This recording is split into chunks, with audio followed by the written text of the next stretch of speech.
नमस्कार दोस्तों, स्वागत है यूट्यूब चैनल गोकुल स्टडी में। और कैसे हैं आप लोग? एकदम अच्छे होंगे, एकदम बढ़िया होंगे और पढ़ाई आपकी बढ़िया चल रही होगी। कमेंट बॉक्स में आप लोग लिखना कि वीडियो आपको कैसा लगा और कंप्लीट ही वीडियो आप लोग देखा करो ताकि चीज़ें आपको सीखने के लिए मिलें।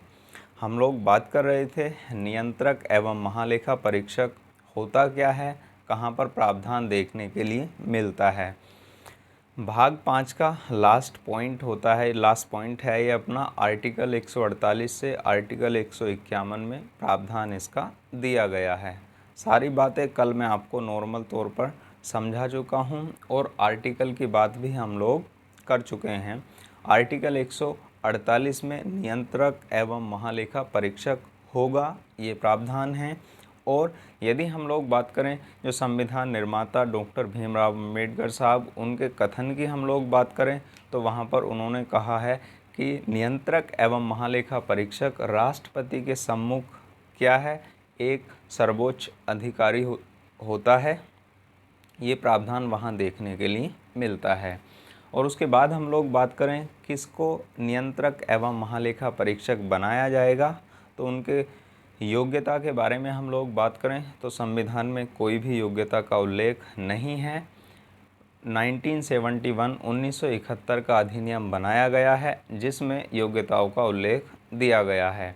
यानी जो पूर्व आईएएस अधिकारी होंगे उनको क्या बनाया जाएगा, नियंत्रक एवं महालेखा परीक्षक। और उसके बाद हम लोग यहाँ पर बात करें कार्यकाल की, कितना समय इनका होगा, या फिर इनकी नियुक्ति की बात हम लोग कर लें कि इनको नियुक्ति कौन करेगा, तो इनकी नियुक्ति राष्ट्रपति के द्वारा की जाएगी। और उसके बाद हम लोग यहाँ पर बात करें इनकी नियुक्ति के संदर्भ में राष्ट्रपति वारंट जारी करते हैं जिसको हम लोग बोलते हैं अधिपत्र या फिर वारंट।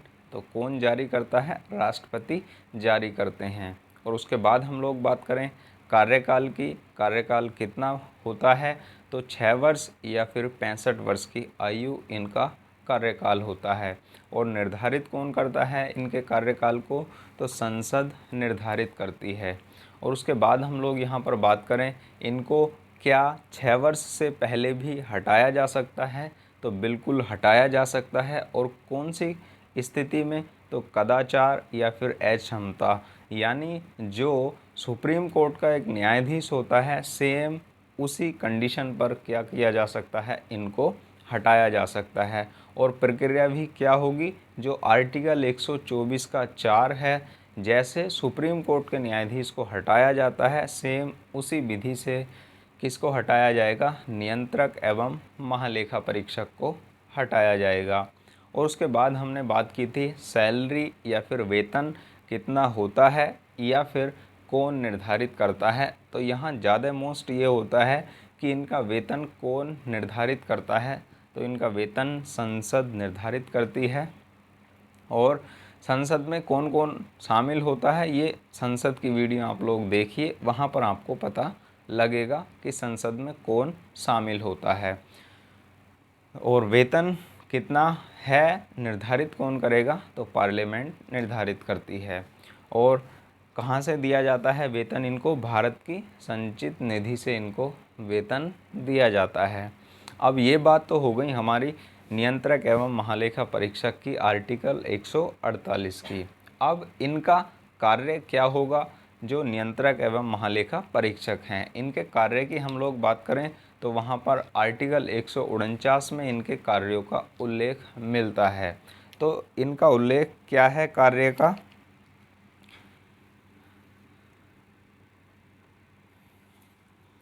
यदि हम लोग इनके कार्य की बात करें तो आर्टिकल CAG के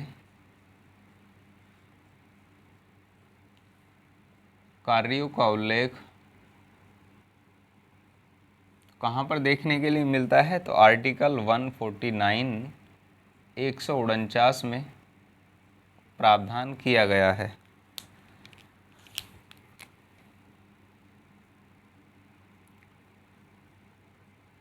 इसके कार्यों का उल्लेख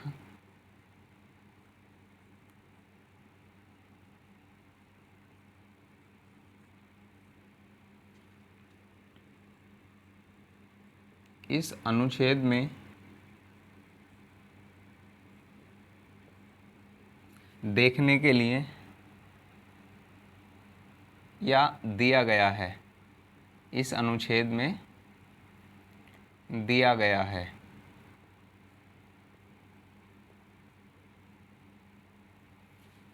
क्या क्या कार्य करेंगे?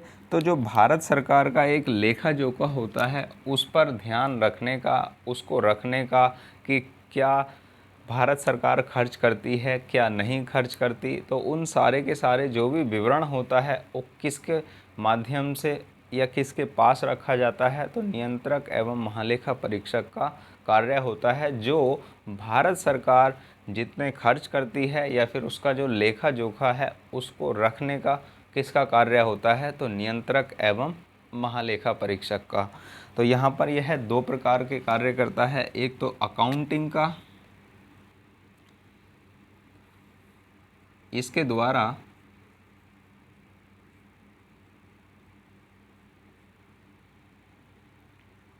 दो प्रकार के कार्य किए जाते हैं।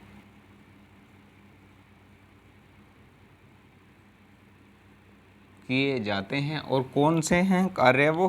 पहले की हम लोग बात करें तो पहला है अकाउंटिंग,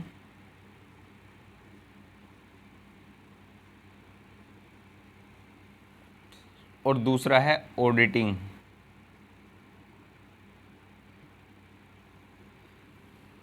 अब यहाँ हम लोग बात करें जैसे अकाउंटिंग की, तो अकाउंटिंग होता क्या है, इसको क्या बोलते हैं? तो अकाउंटिंग को बोलते हैं लेखांकन। क्या बोलते हैं अकाउंटिंग को? लेखांकन।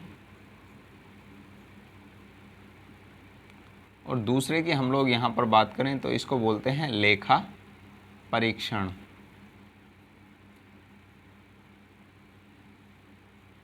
यानी लेखांकन और दूसरा होता है हमारे पास लेखा परीक्षण। जो विवरण होता है उसको रखने का कार्य किसका होता है? ये आपने देखा होगा, जैसे मैं इसको आसान भाषा में आपको समझाऊं तो आपने देखा होगा जब एडमिशन किसी कॉलेज में लिया जाता है तो वहाँ पर एक आप अपनी फ़ीस जमा करते हो, तो वहाँ पर एक फ़ी भी आप जमा करते हो और उसके बाद जो विवरण आपका रखा जाता है वो किस में होता है? वो अकाउंटेंट के पास होता है। और वहाँ पर अकाउंटेंट आपकी क्या लेता है? फ़ीस लेता है अकाउंटेंट। और उसके बाद जो भी लेखा जोखा रखता है वो किसके पास है? ऑडिटिंग उसको हम लोग कहते हैं। अब यहाँ पर ये दोनों प्रकार के कार्य किसके थे? ये दोनों प्रकार के कार्य सीएजी के थे। जब 1950 में प्रावधान किया गया था सीएजी का, तो वहाँ पर सीएजी ही केंद्र के ये दोनों कार्यों को करता था, यानी पैसे भी लेता था और उसका विवरण भी तैयार करके रखता था। कहने का अर्थ क्या है? जो भी सरकार खर्च करती थी उसको बताना और उसका लेखा जोखा भी रखना सीएजी का कार्य था। 1950 से जब पहली बार सीएजी बना था तो उसमें प्रावधान किया गया था संविधान में। 1950 से ही लगातार यही कार्य सीएजी करता था, यानी दोनों कार्य सीएजी के द्वारा किए जाते थे।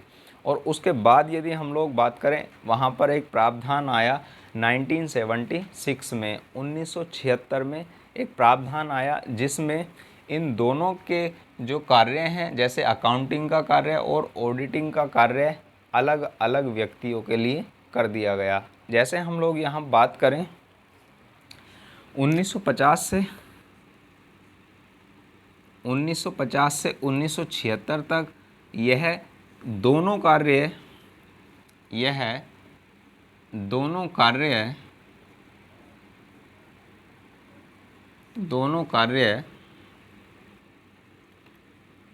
एक ही व्यक्ति के द्वारा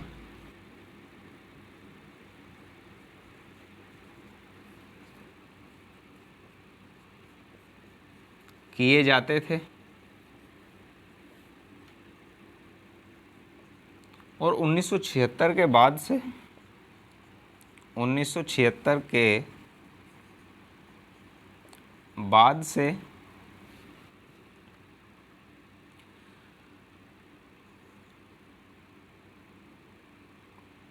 अकाउंटिंग के लिए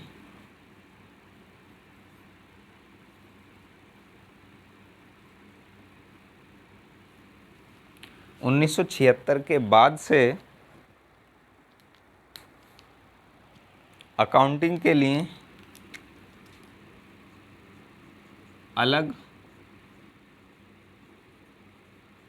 व्यक्ति का प्रावधान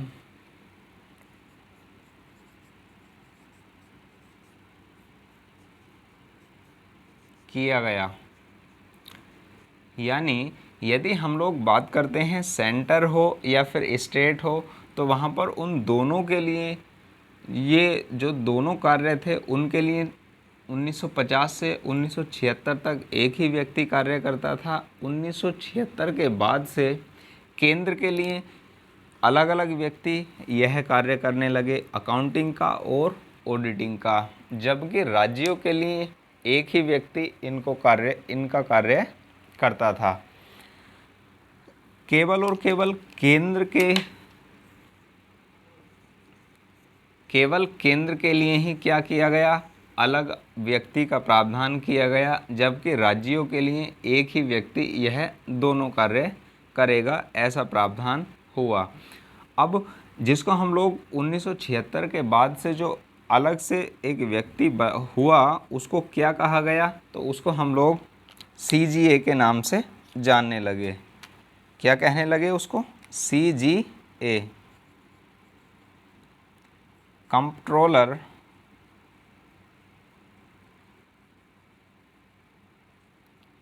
जनरल ऑफ अकाउंट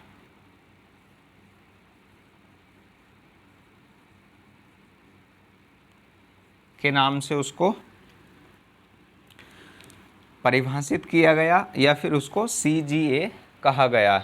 यानी CAG दोनों कार्यों के लिए था, जबकि अलग अलग कार्यों के लिए CAG 1976 के बाद से केवल एक कार्य करने लगा, और उसके बाद 1976 के बाद से जो दूसरा व्यक्ति सामने आया उसको हम लोग CAG कहने लगे, CGA कहने लगे, जिसका प्रावधान आर्टिकल 150 में भी देखने के लिए मिलता है, और 150 में ही इसका प्रावधान किया गया है।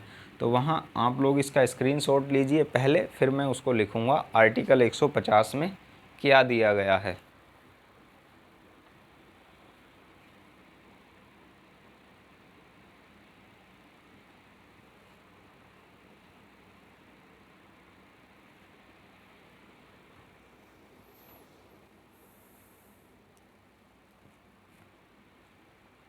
तो लिया होगा आपने स्क्रीनशॉट।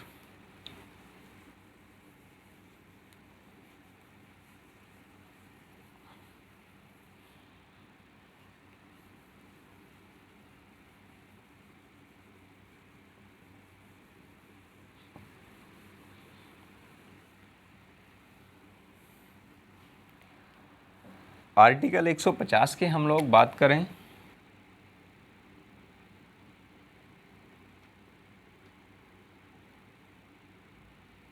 तो इसमें किसका प्रावधान देखने के लिए मिलता है? इसमें CGA का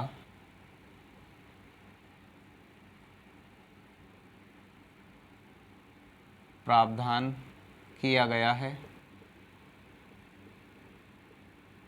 और जिसको हम बोलते हैं कंट्रोलर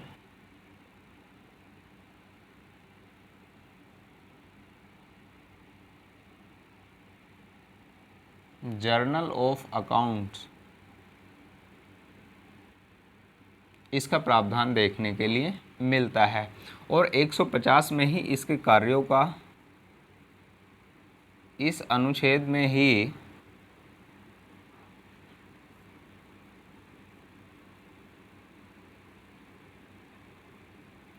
इसके कार्यों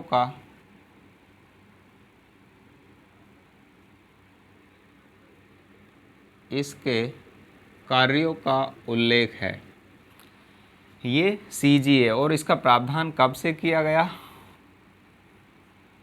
इसका प्रावधान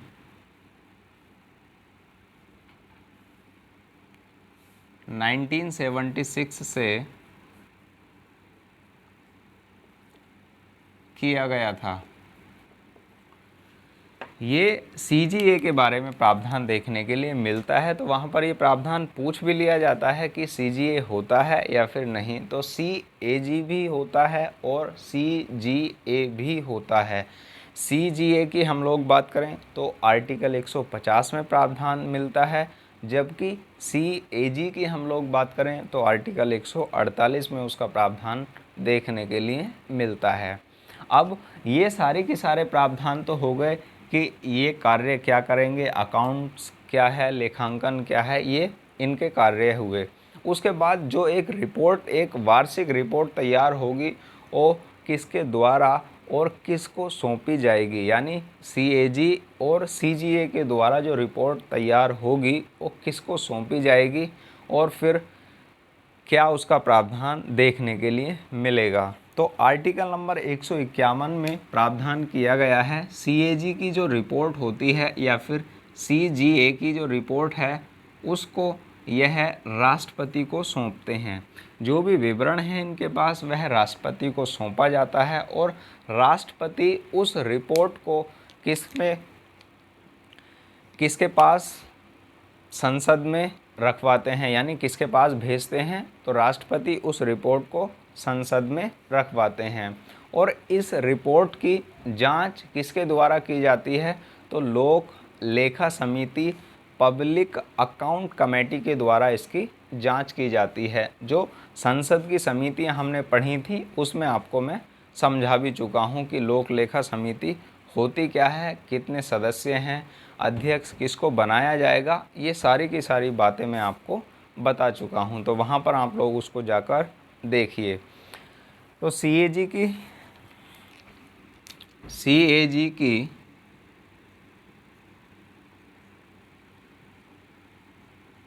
रिपोर्ट या CAG अपनी रिपोर्ट CAG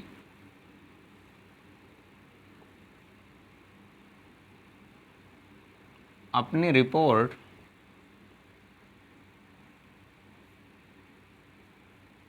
राष्ट्रपति को सौंपते हैं, राष्ट्रपति को सौंपते हैं।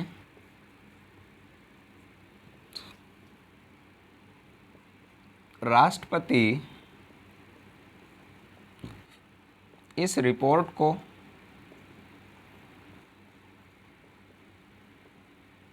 संसद में रखवाते हैं, संसद में रखवाते हैं। और इस रिपोर्ट की जांच किस समिति के द्वारा की जाती है, इस रिपोर्ट की जांच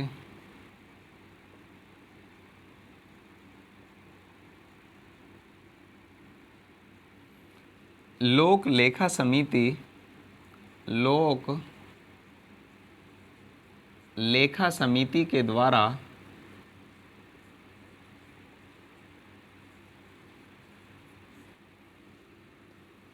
की जाती है।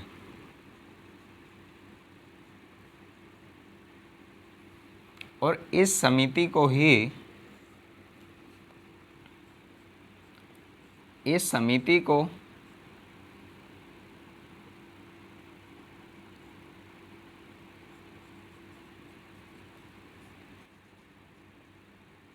CAG की मित्र एवं दार्शनिक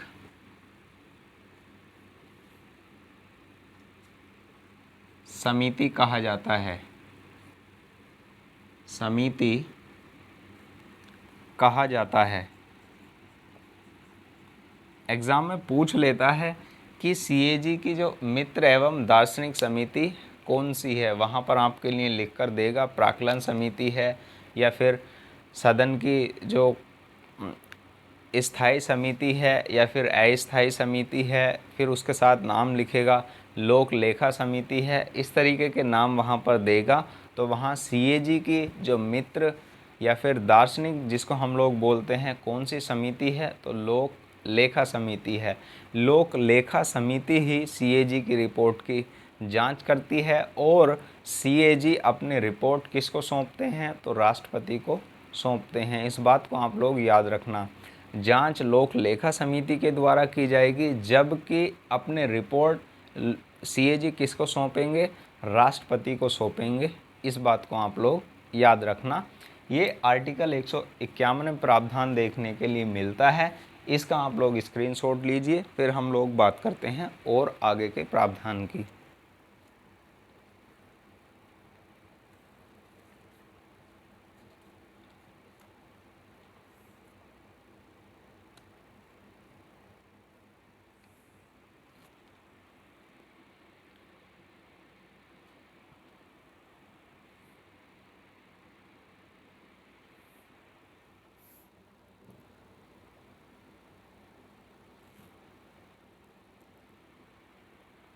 लिया होगा आपने स्क्रीनशॉट।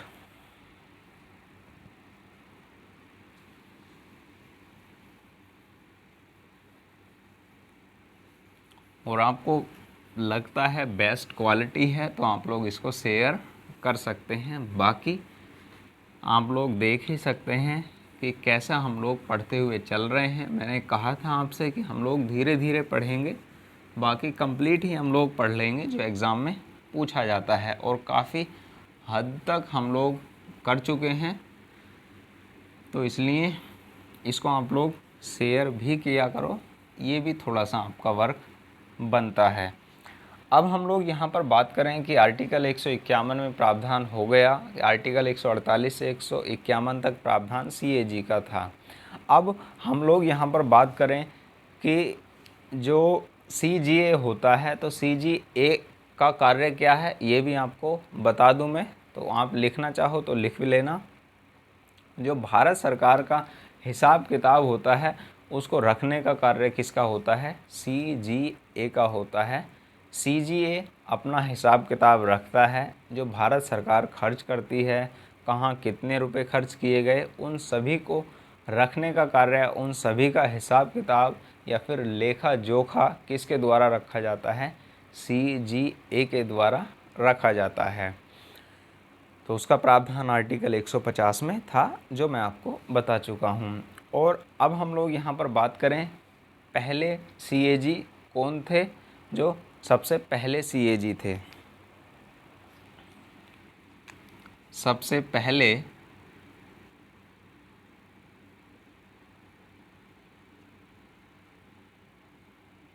सीएजी की हम लोग बात करें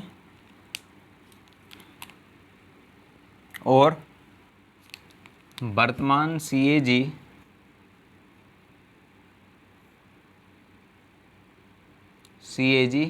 कौन हैं। यदि हम लोग बात करें सबसे पहले सीएजी, तो उनका नाम है वी नरहरि राव